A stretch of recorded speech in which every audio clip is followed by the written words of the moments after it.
Good evening, ladies and gentlemen. In the name of the Friends of the Secession, I welcome you to this lecture demonstration by Lutz Bacher and Peter Currie. I will briefly introduce both of you, Lutz and Peter, within a very general biographical framework. The American Peter Currie was born in 1985 in London.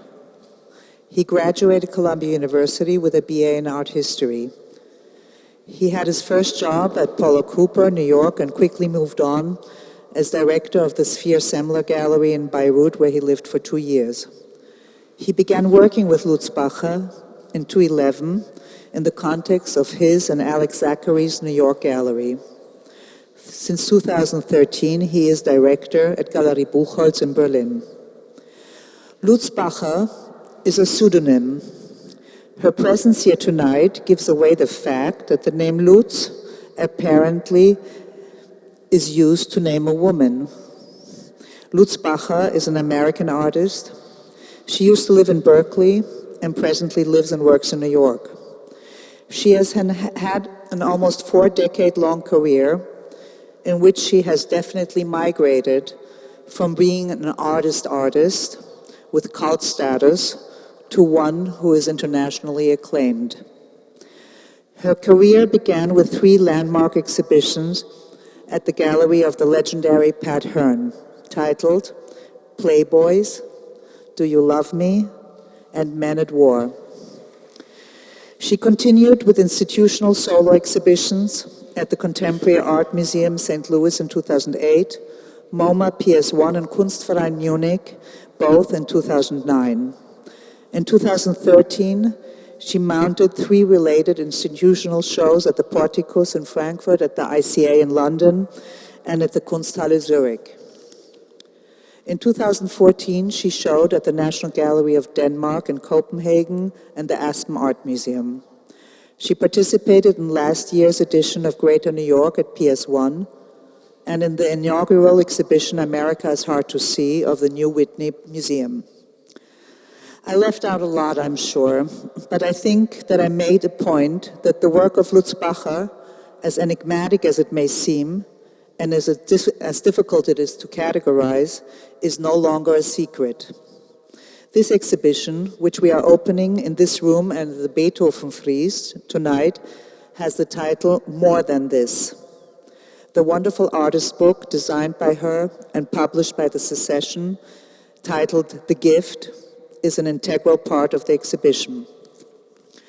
Tonight's lecture demonstration has the title Show and Tell, a term well known to anyone familiar within the American school system, where generations of kindergartners bring objects to school to talk about them. Lutz Bacher rarely grants interviews and even more rarely makes public appearances.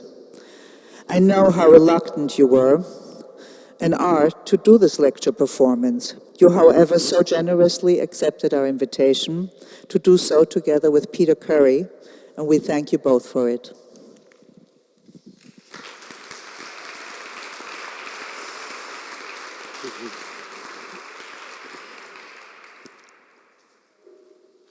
Oh, Dirk.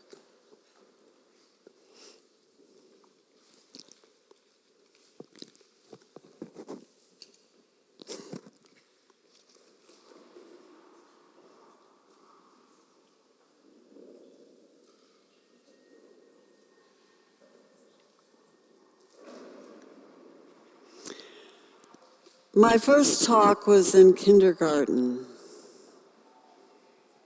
One of the activities was show and tell.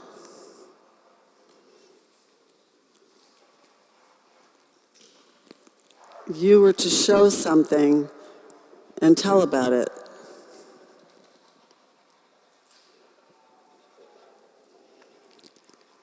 I decided to demonstrate my new discovery or invention.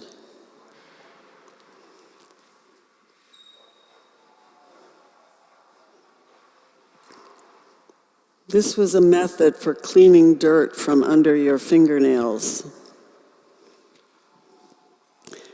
First, you soap the palms of both hands liberally. Then, scratch your fingernails across the soap.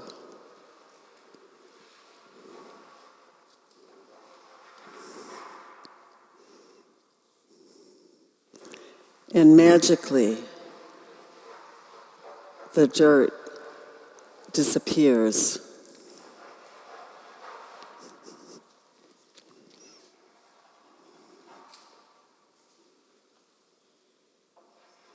Painting was another activity. You stood facing a large, blank piece of paper attached to an easel.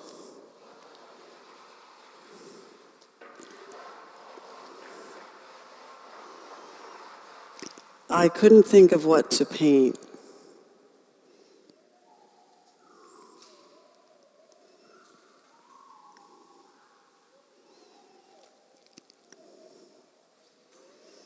So I painted the same thing every day.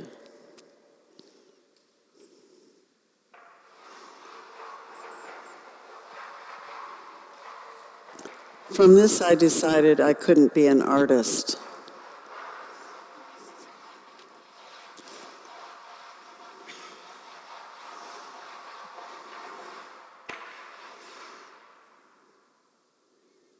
There was also nap time.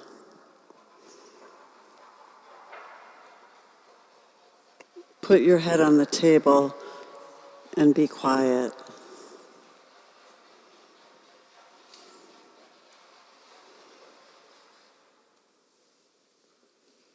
One day I pretended to be asleep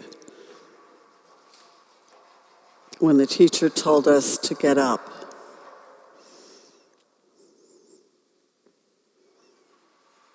And then the teacher pretended that the class was leaving for the day.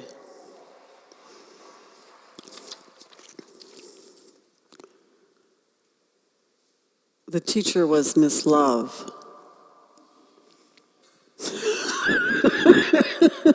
Sorry. She was an older lady with peach color skin and hair.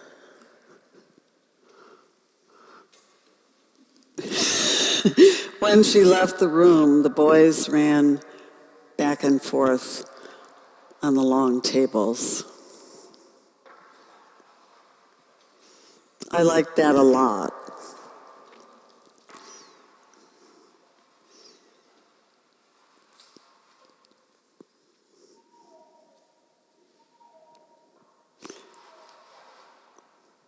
After kindergarten, I went to Catholic schools, grades 1 through 12.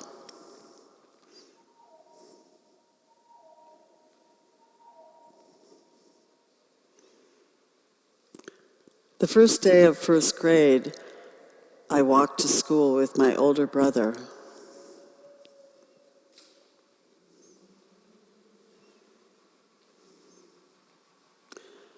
When I arrived, I realized I was supposed to be accompanied by my mother.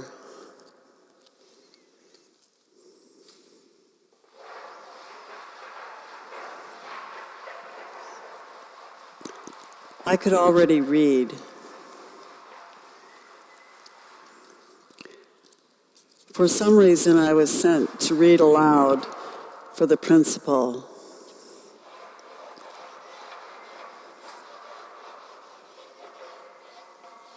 Her office was a glass house in the middle of a huge space.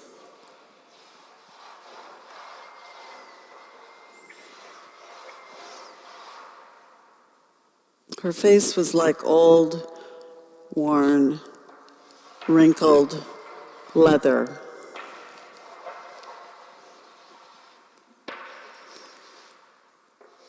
It was the only part of her I could see.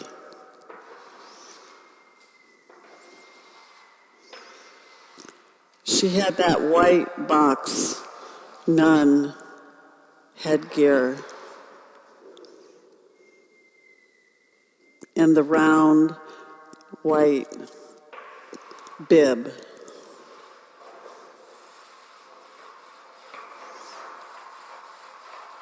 Everything else was black.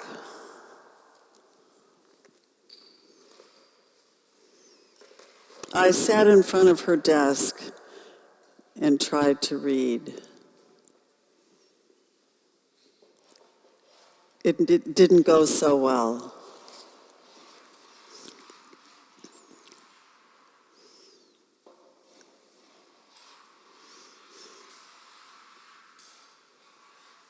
In second grade,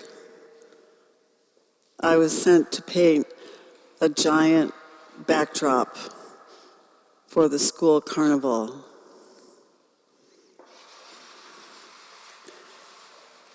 My plan was to paint a seal with his seal trainer.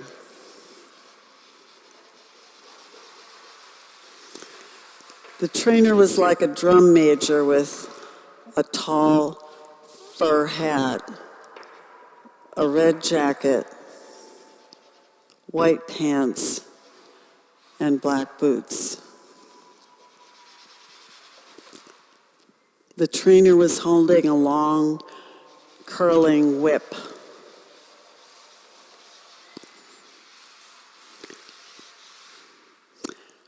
I did quite well with that part of the painting,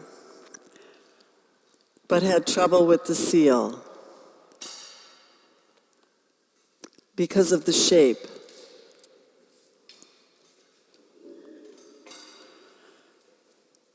The huge black blob got worse and worse as I tried to fix it. And his coat was supposed to look shiny and wet, but I couldn't get that effect.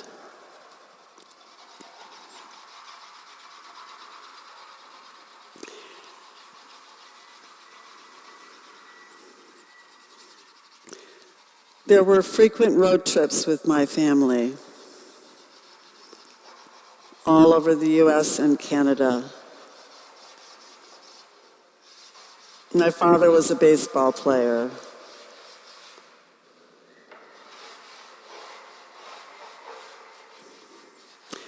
One time riding in the car, we were going up a hill fast.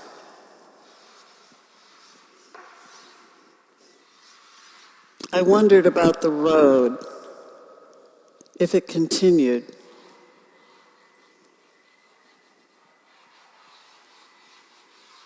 Then I concluded that when you grow up, you know the road continues.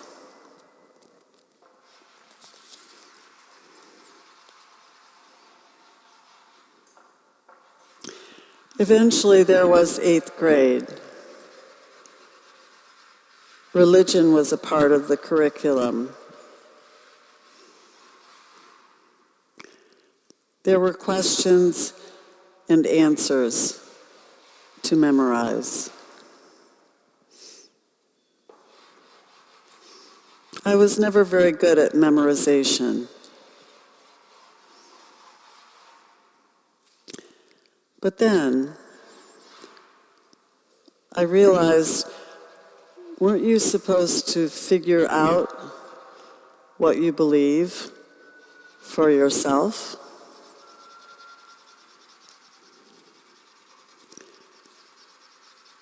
There was also algebra. And I could do equations, but I just didn't understand, what is X? Sorry. What is X? What is X?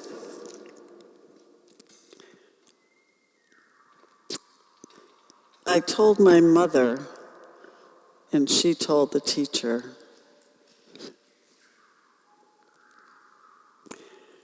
The teacher stood me up at the blackboard and had me solve for X in front of the entire class.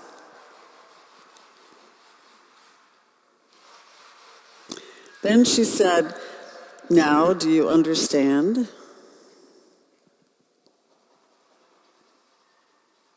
Of course, I agreed.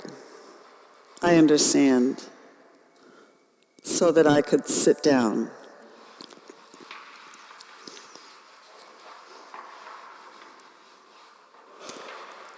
One day I was in the church across from the school, alone. They were preparing a funeral.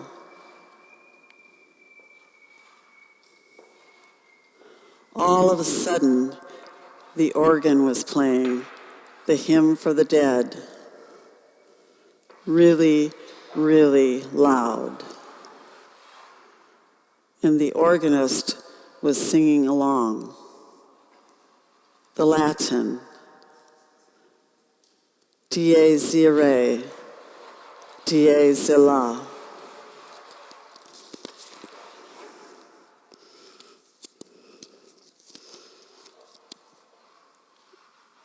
The organist was this tiny woman named Loretta. She was wailing away on the organ, and her singing, also in startling baritone, was bouncing off the walls. She was invisible up there in the organ loft.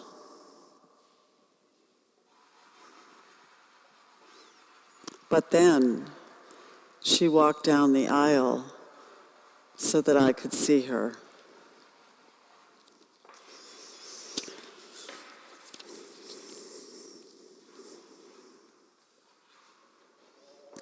We had ballroom dancing classes on Friday.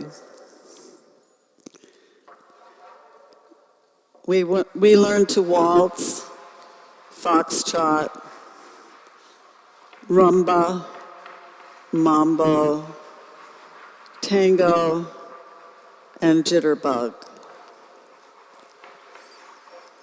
The instructors were a middle-aged couple. The man wore a tuxedo. The woman wore a different cocktail dress and high heels every week. These dresses always had big skirts with petticoats. The man would whirl her around at the beginning.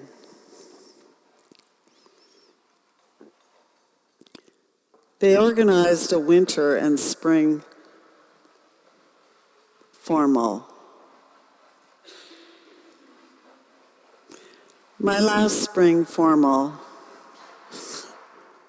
I wore this strapless dress. It didn't have any support or structure in the top.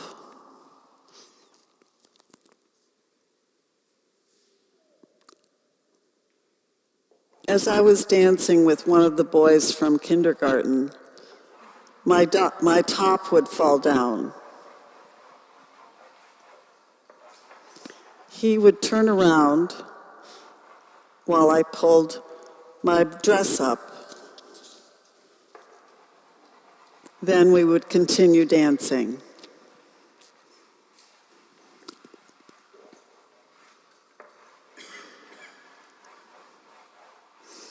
Every Friday afternoon, we had movies in the auditorium.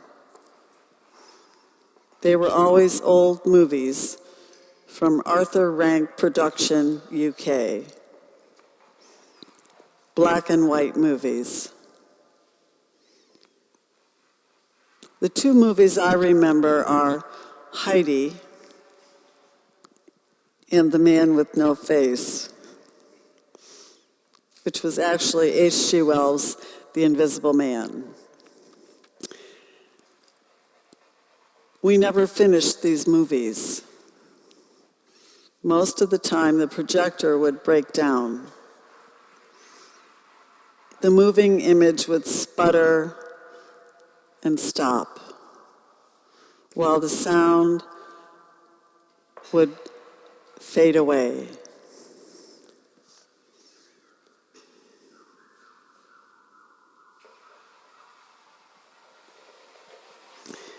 Finishing 8th grade, there was a new principal. She came to class to give out the final report cards.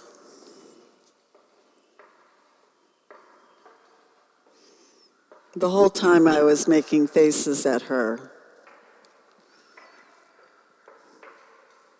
Later, I was called to her office. She told me to act like a lady.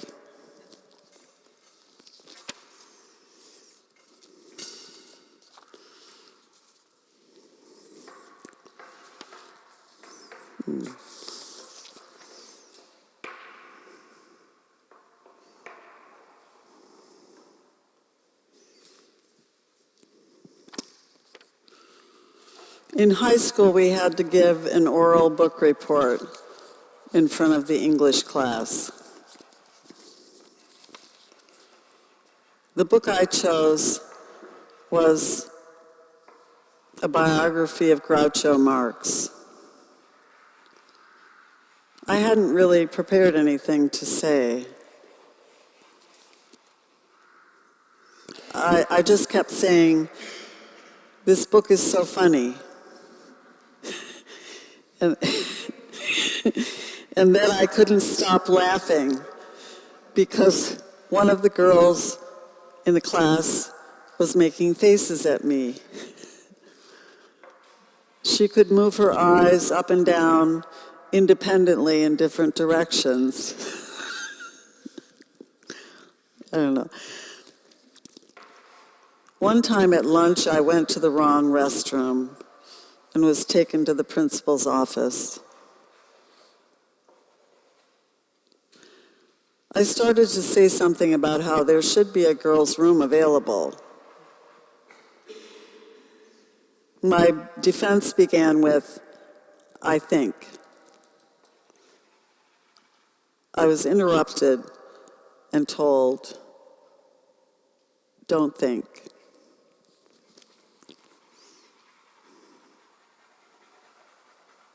Somewhere I had heard about the cogito. I think, therefore I am. There was also the forest. If a tree falls in the forest and no one is there, does the tree fall?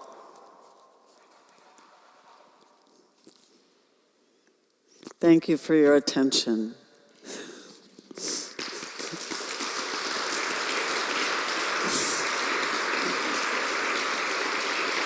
Thank you.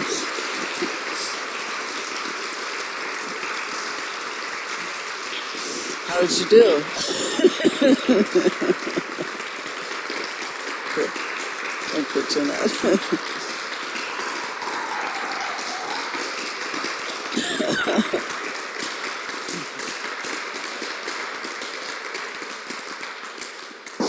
Was it good? How did you do? Oh, my.